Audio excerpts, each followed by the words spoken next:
Hello, so I'm Laurence Payot. I'm an artist based in Liverpool, and I'm with Dora Garcia, who has been commissioned to create a new piece of work for the Liverpool Biennial. Maybe I'll ask you about this work a bit later on, but I just had a few questions about your work in general, aspects of your work that really interest me. You've done a series of work called Inserts in Real Time. I'm just wondering, what do you mean by real time, in opposition to what is maybe unreal? Well, Inserts in Real Time is an old work from '99 when we started, and it's the first articulated performance works that I did, and this was the title is very graphic of what I wanted to do. So the idea of real time is a kind of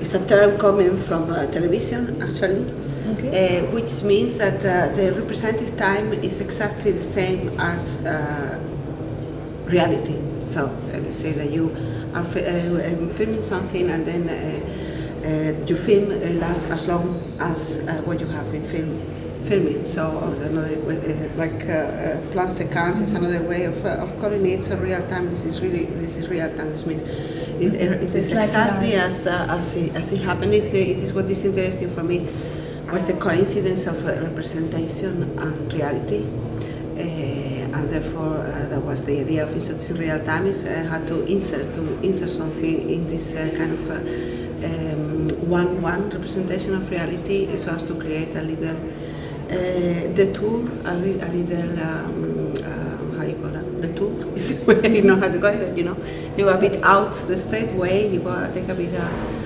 way around, or also understood as a kind of obstacle.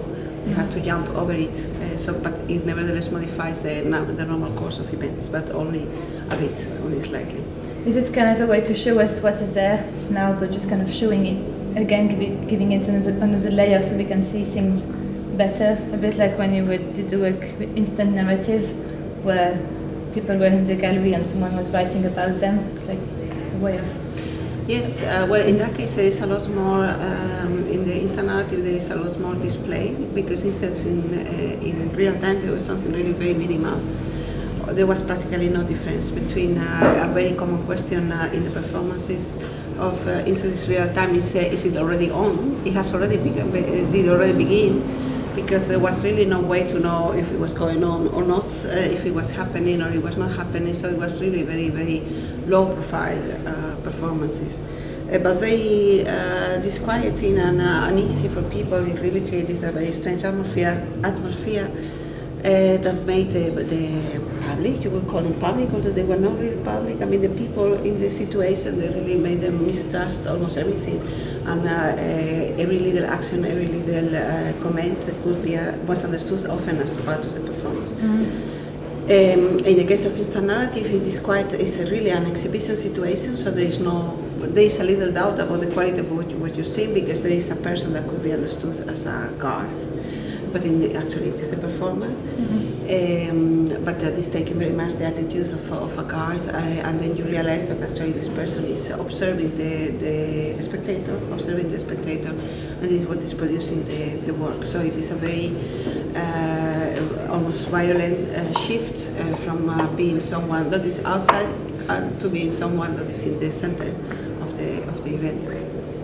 And that is exciting for some and unbearable for other people. Yes. So it's, in a way, it's like a sense of highlighting reality, just, isn't it? Where you... No, it's more like thinking that all reality is highlighted. It is a bit like a feeling that everything signifies that there are no things that there is really no hierarchy between what is meaningful and what is not meaningful, and even the smallest gestures have a meaning, and you should be able to read it like everything is part of a message that you have to be able to decipher. Then it's a question of your choice, and if everything is meaningful, how you don't have to choose. You don't have to choose, as I was saying. No, it is. I suppose it's like the project you're doing here. You're giving the chance for everybody to talk into your TV show, and again, it's this idea. Is it the same kind of idea that everybody's voice is meaningful, and you're creating the systems in a way to show? Also the moments of everyday life. And I don't know if I'm sure everybody's voice is meaningful. Not all of them are so. Some are more entertaining than others, and some people certainly have a bigger presence than other people. There is really not an up democracy in that, or maybe that's democracy. I don't know. But so indeed, but this was more from the point of view of television.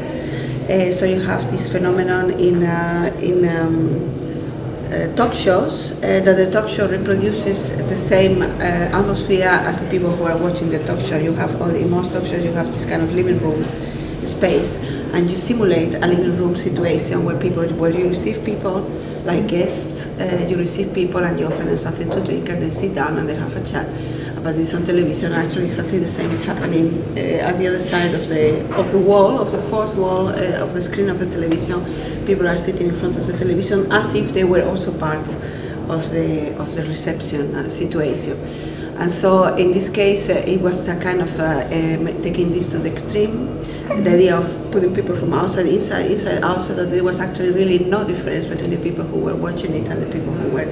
And so this you see in a very graphic way when at the talk show, because very often the host, the front man, just goes to the door and grabs someone from outside and brings them inside, and he is the guest or she is the guest. Yeah. Okay. Maybe just one question again, kind of going back to this idea of real, like with work like Tunnel People or the Heartbeaters. It seems like there's an audience who is not necessarily aware that the work is happening. Is that right? And how do you see it, or what is the interest for you that the work might not be seen as a performance, but it just happens? Well, this is something I learned with the Thai people. It's about the first performance I did, or the first performance I did like this. Because it was, the idea was to create 3 characters that would travel on a certain line of metro in Brussels. Each one has a certain function, but they were all kind of, extremes of real characters that would at a certain point were perceived as something strange. But just by extreming, like one for instance was trying to give indications to people. Another one was exploring the movements that you can do from which moment on a movement is suspicious. Another one was trying to chat with people until which point they started to think that he was gone. There were 2 important things I realized in this performance. One is that it doesn't matter how weird you go, there is always someone weird there that is not part of the performance. There is always someone that is far crazy than you. And another thing that I realized is that the professional public is extremely annoying. What do you mean professional public? You know, the people who go to see, they want to see a performance and they want to see something. So there were some very nice anecdotes. In the first one, you know, it was just impossible to do something because everybody went on all the professional audience, professional audience, how do you call them? The aware audience, they went in the metro and then they were screaming to me, where is the performance? Where is the performance? But the performance was nothing, it was someone sitting. And so I didn't say anything, I was just going like, oh God, I hope this ends soon and then we can go with the work and no one comes to see it because it's just unbearable, these people.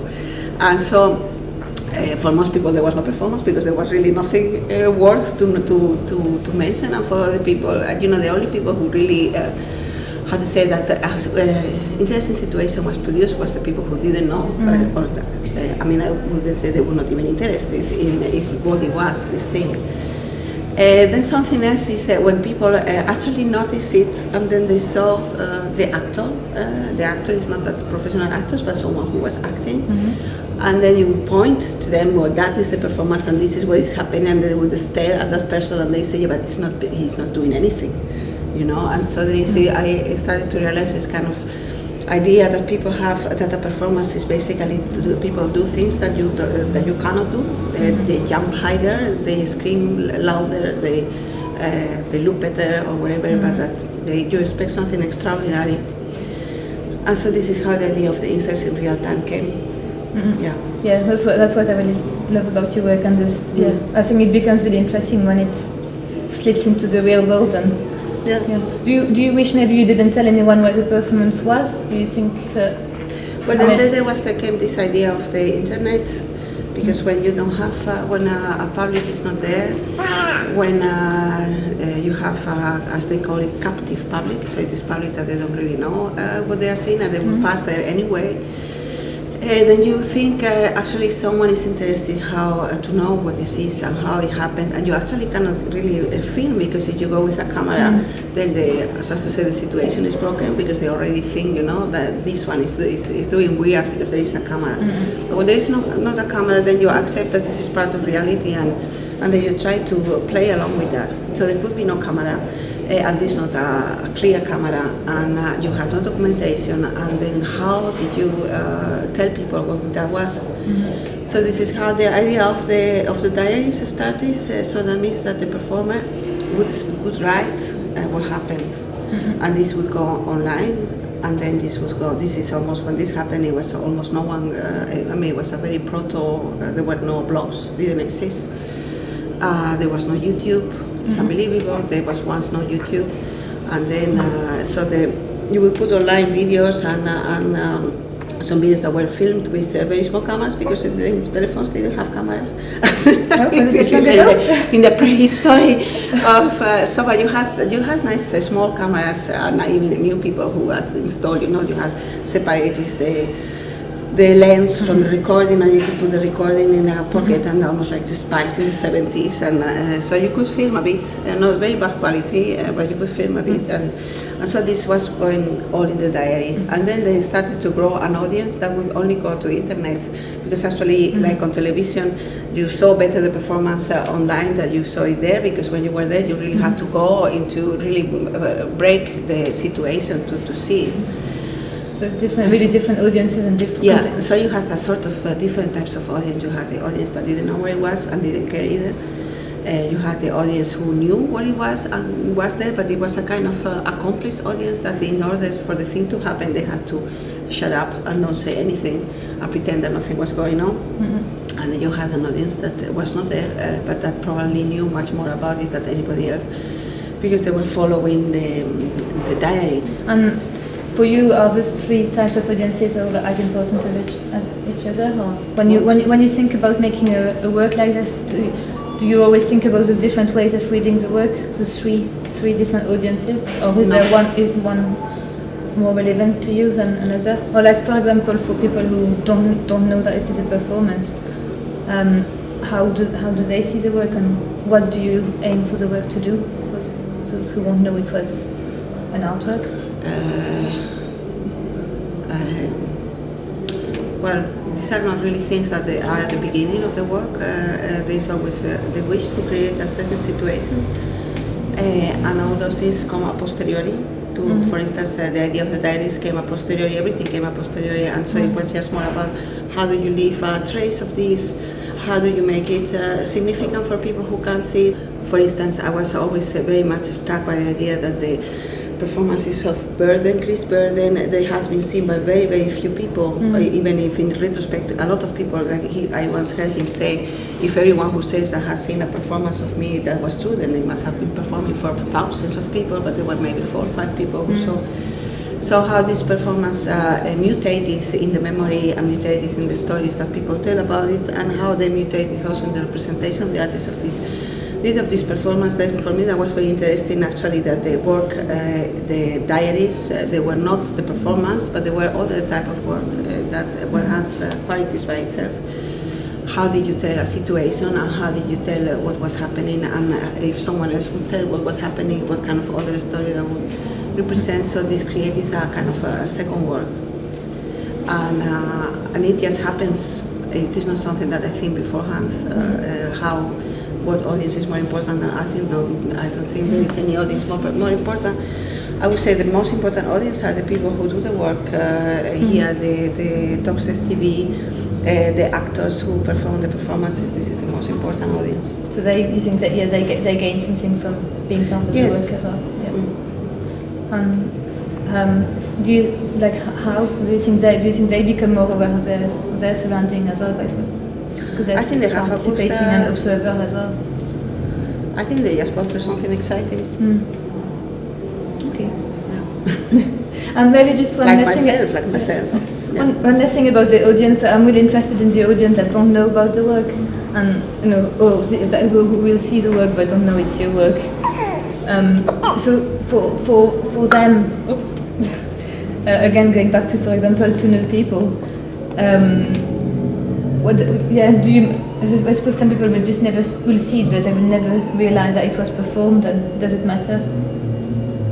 Well, it was performed because you have pictures and films, so you believe that it was performed.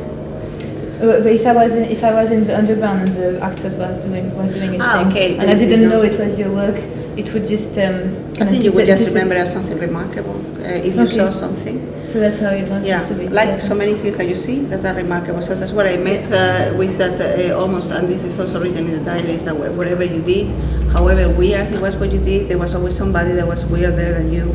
And there was always someone that was naturally doing something that was extremely strange and that really transformed the situation. So this is always something very interesting, because then you will start to underline little gestures, little comments, little ways of talking that are actually you really steal them for yourself. But there are things that are there already, ways of behaving, small communities that you were not aware that they existed. So this. Really, the public space is a very, very interesting space, and then because you see all these things, you also get to know, for instance, behind closed doors there are things going on that you would never imagine. There are messages posted that you don't understand, like because they're in Chinese, for instance, or something that you really don't know, but there is something going just next to you that you were not aware of, and now you're aware of. And so these are things that you perhaps you could not just pass by and think nothing is going. This is a boring city or a boring street, but there are a lot of things going on, and this is how you start to realize. Okay, great.